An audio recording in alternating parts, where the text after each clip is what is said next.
Hello, hello. Megan Thompson here with Megan Thompson Coaching, and today we're going to talk all about how to help your highly sensitive child avoid the meltdown cycle when surprise gifts are involved. All right. So if you feel like your highly sensitive kiddo is surprises are their kryptonite, make sure that you're listening in.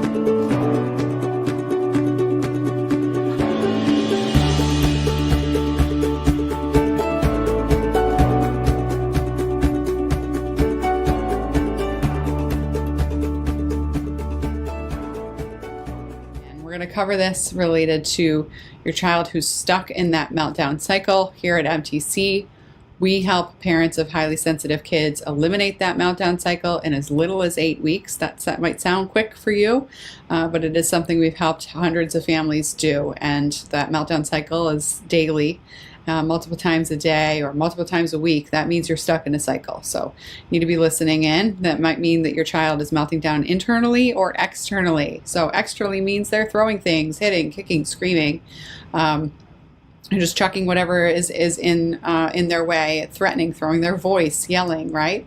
Intense verbal aggression, relevant here as well. Or internally, shutting down, isolating, running away, and just saying things like, I'm a bad kid, you hate me, I hate you, life would be better off without me, any of that.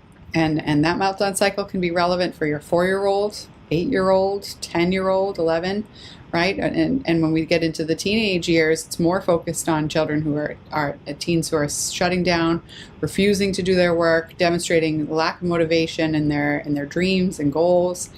And all of this stems from similar roots. So it's important for you to understand, if you're parenting a sensitive kid, all of these challenges are relevant here when you're also noticing that your sensitive kid struggles with surprises. So I'm going to speak about this in the context of surprise gifts that are big, right? So say, for example, you decide with your family that it's time to grow your family with a pet, all right?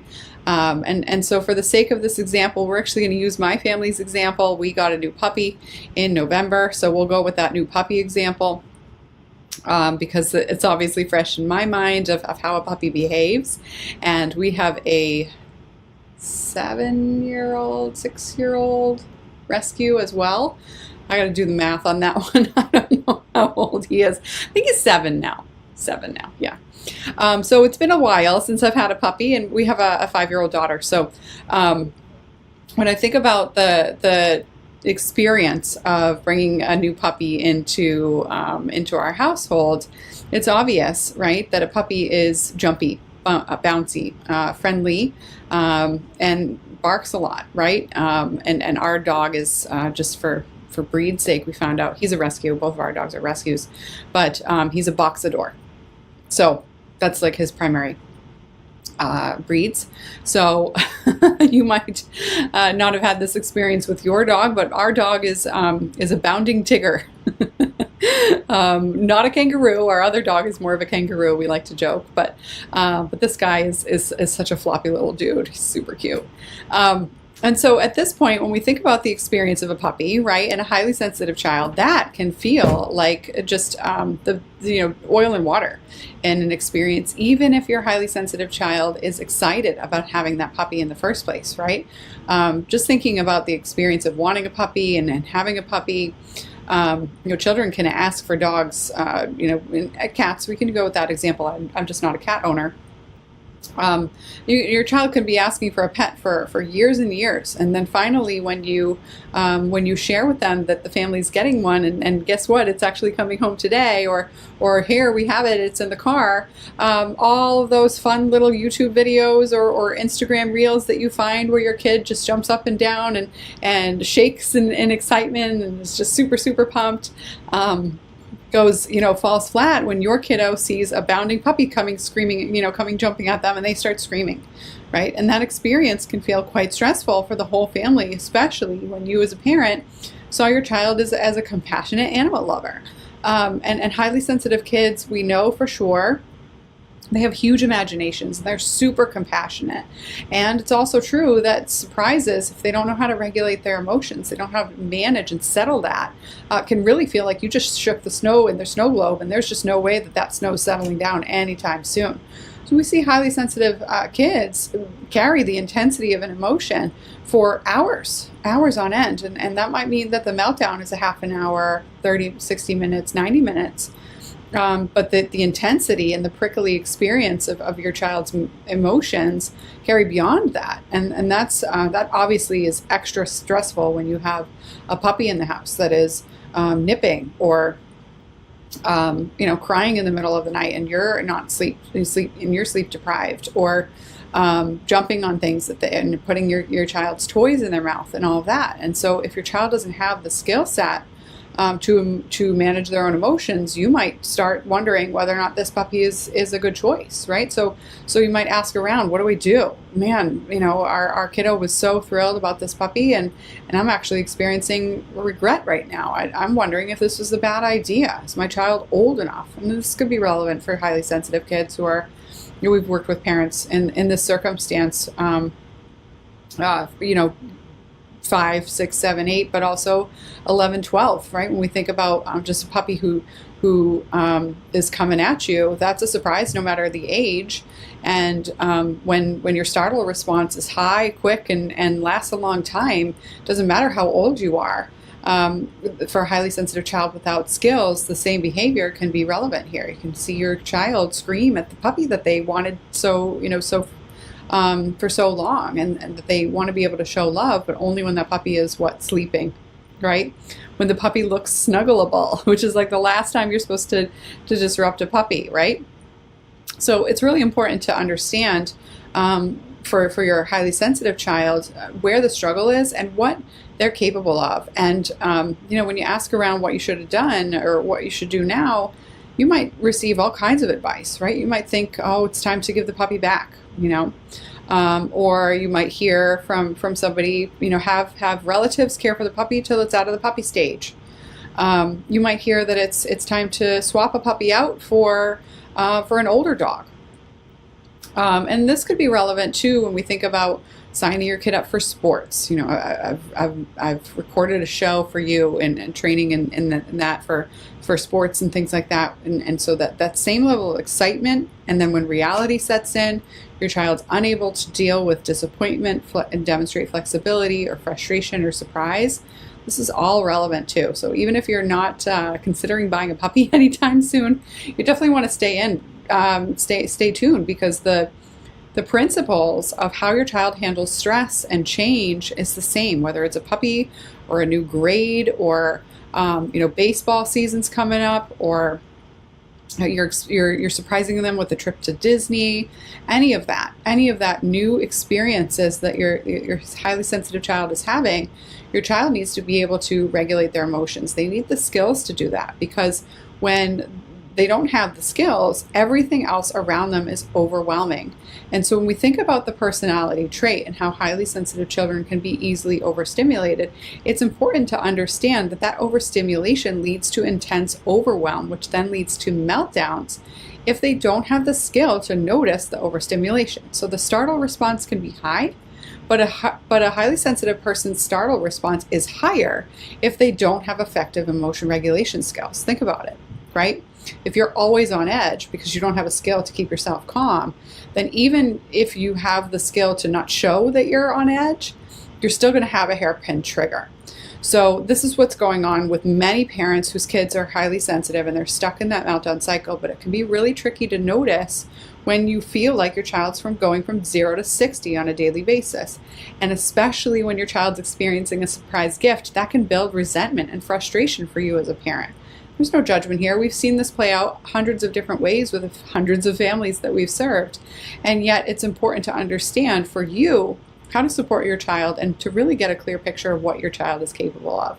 Your child is capable of handling challenge. Your child is capable of accepting surprises and noticing, and you are capable of noticing when your child should be surprised and when your child should be should be prepared for changes in the family.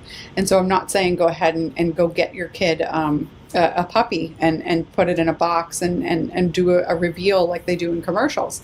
What I'm saying is, in this circumstance, your child, if they're not demonstrating that they're capable and they're highly sensitive and they're 4, 5, 6, 11, 14, then that's a skill set deficit that you need to support your child in building. It is not a capacity component that you need to watch your child to grow out of, or need to put your kid in a box thinking that they won't be able to do that. They're just simply not capable. It's really important to understand that you don't chalk up these experiences as disasters and then let your child and your child's lack of skill dictate your decisions or your perceptions of their capacity for handling surprises. We hear so often, my kid doesn't handle surprises. My kid won't do surprises. My kid won't, doesn't know how to, or we just don't surprise them. We give them heads ups. But then that leads to the other problem, which is that your child can't handle the waiting period. Your child can't handle the what ifs included in waiting, in terms of wanting to be able to predict the future. All of those problems are fear-based problems. And your highly sensitive child needs to be able to know how to manage their own fears. And that's not something that you can just tell them to turn their worries off or that everything's going to be fine. None of those things work. And so when we think about being able to regulate emotions, so the emotion regulation patterns has to come first from you. You need to be able to notice how you regulate your emotions so you can model that, and you can teach it clearly to your own child, because you are the expert in your own child, but we are the experts in parenting highly sensitive kids. And so when we think about understanding the difference between how your child is showing up, you need to understand that you're not looking at your child and saying, oh, this is who you are, right? You have to look at your child from for who they can be, and you need to be able to systematically notice how you can get them there. And that's the difference between viewing your child and putting your kid in a box and labeling them personality trait and just saying, oh, you're highly sensitive, so you just should never be surprised. And then you get mad at teachers who give your kid a pop quiz. You get mad at teachers who give your kid a pizza party. It doesn't matter, right? Like then you can't bubble wrap your kid. You'll need to support your child in managing surprises, whether those surprises come from you or other people. And that's important to understand. We can't just go straight into a black and white perspective of all or nothing. Everything will be, we'll either do surprises all the time and get my kid used to surprises, which also doesn't work, or we just won't do surprises at all, and then you feel resentful when other people surprise your kid. So then what does work, right? If going into that all or nothing experience and swinging that pendulum doesn't work, let's cover what does, right? It's really important that, as I mentioned before, you're the one who is leading your highly sensitive child out of this pattern, because sensitive kids change their behavior through their relationship with their parents. That means you need to be able to understand your child, not from their weaknesses, but through their strengths, be able to see what they're capable of. And then you need to be able to lead them in a playful way that doesn't just create fun in the sense that you're distracting them or trying to make them giggle out of their emotions, because cracking jokes isn't how we regulate our emotions in a way that actually lets us feel our feelings. But you need to teach your children around learning about emotions and learning about managing their emotions and how they experience them on a day-to-day basis in a playful way. But that has to feel a lot less like a quiz or just a task to get done on a daily basis, and because sensitive kids need to feel like this is just part of everyday life. Especially if you're raising multiple children, your highly sensitive child needs to know that it's not a them problem. They're not a scapegoat or a black sheep. That perpetuates the invalidating environment that leads to the risky behaviors that your child is engaging in, that intense behavior of meltdown experience. That's what's stealing the dreams from your family. With that being said, your child isn't stealing the dreams from your family. Your child's intense behavior, which is a reaction to their emotional experience, that is where you need to focus. And so it's important that we work on addressing the fact that your child doesn't need to be fixed. Your child is not broken, and so the whole family needs to change the way they communicate emotions. And that requires a pretty significant heavy lifting on your part, in terms of shifting the dynamic. And that's a heck of a lot harder to do when you're just targeting the problem of the week, right? You need to be able to target intense behaviors from a bigger standpoint, a bigger perspective of noticing what needs to be prioritized first. Your child's major ineffective behaviors need to be targeted in a way that allows your child to not feel like they're a bad kid. So we have to break down shame. Highly sensitive children can't learn through shame-based parenting. Shame-based parenting keeps them stuck, and shame keeps you helpless. And so it's really important that you understand that if you feel like a bad kid, you'll continue to act like a bad kid. No person was put on this earth to be miserable. And so we know for sure that your highly sensitive child wasn't put on this earth to believe that they were a bad kid. They need to be able to feel like they're capable and creatively solving their problems. And in order to do that, you have to teach them in a way that doesn't lecture them, doesn't speak over and over and over again about the same issues, speaks instead through play and communication related to pacing them in growing into their capacity. And so it might mean that right now your child doesn't handle surprises effectively, but it doesn't mean that they can't practice how to do that and be shifted out of it. But if their behaviors are focused and pretty intense in their startle responses related to any surprise, like dad came home early, or dad came home with pizza instead of macaroni and cheese, or whatever it is that they were expecting in their mind when nobody, they didn't tell anybody, then that's still a surprise too, because they had an expectation that wasn't being met. And whether that expectation was communicated to you or not is neither here nor there. Because for your child, their perception is, you don't get me, you don't understand me, and I don't know how to tell you how to understand me. So that, we're just swirling around the toilet bowl here at this point. So it's really important to understand for your child, their experience of being miserable is much more pervasive than just the experience during the meltdown when they're experiencing that misery. If you feel disconnected to the people who are keeping you alive, aka your parents, that's a pretty miserable experience. And so it doesn't mean that your child is always Eeyore, humdrum, and you never see happiness. But it is really important to understand that if your child's experiencing those meltdowns, you can't look at that happiness and say, oh, they're actually fine. It's really important to look at that intense behavior and notice this is something serious. It needs to be turned around now. Highly sensitive kids who grow up in that invalidating environment, you might see some of that behavior change because children change as they develop.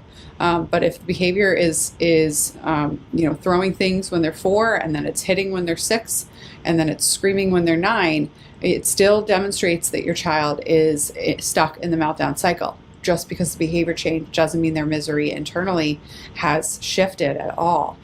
So for you, it might feel like their behavior is easier, has quote unquote gotten better, but my invitation to you is to notice how frequently is that still happening?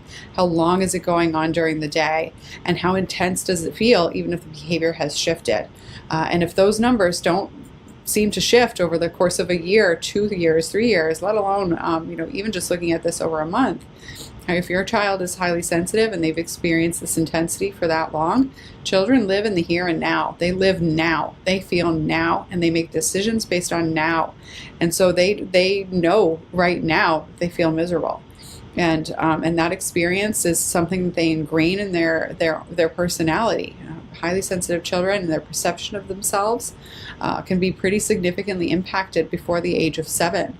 And it's really important that we speak about this with you, because when we think about our mission here at MTC, which is to eliminate suicidal behaviors and actions for the entire highly sensitive population, it's important that we address catching this early.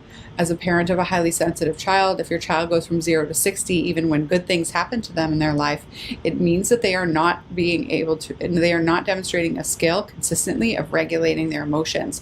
That's going to play out in negative behaviors throughout their childhood, but also through adolescence and adulthood. And that's just simply something that we've seen over the course of our careers for the last 10 plus years, but also the research for the last 100 plus years focused on highly sensitive people, and the last 1960, the last 80 plus years related to highly sensitive people with extreme behaviors. So Thanks for taking my minute with me as I did some mental math. And as a result, we just mentioned what works next. The next thing you need to be able to do is work with a professional. Highly sensitive children require a specialized approach in parenting, and traditional parenting and run-of-the-mill positive parenting just simply does not fit the bill. So I encourage you to book a call with our team. We have a conversation on that call about where you're stuck, where you've been stuck, what you're struggling with and what you've been struggling with. And whether that's changed is something for us to cover, but then also where you've been trying to go. You might have been trying to live a life where your child feels like they can surf waves of intensity in life at varying levels and stay on the board. And if your child hasn't been able to do that, and they're 8 now, they're 9 now, they're 11 now, or maybe they're even 6, and you've noticed that this has been a problem for the last 3 years, it's important that you understand that's not going to go away with maturity.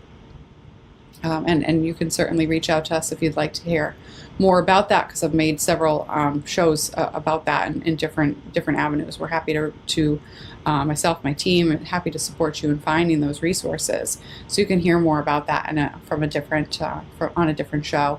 But it's important that we cover this, right? And so if those goals haven't been achieved and you've been at this for years, it's time to seek professional support. And if what we do is going to help you get out of that and into your living your best life ever, because we only get one, then now's the time, right? Now's the time to have that conversation. And you get to, if what we do works, then we'll share with you exactly how that works. You can get started right away. And because, why wait, right? You've already been trying this for the last 3 years. What's going to change if you wait another 60 days or another 90 days? Nothing without a system. And so when we think about being able to turn that around, the next thing that you need to be able to do is observe if what we do isn't going to work, what your plan is. So we would walk through that as well. If what we do isn't going to help you move in the right direction, we'll absolutely outline what you need to do next as a family, whether that means work with another professional or keep on keeping on your pattern or whatever it is. We'll share that with you.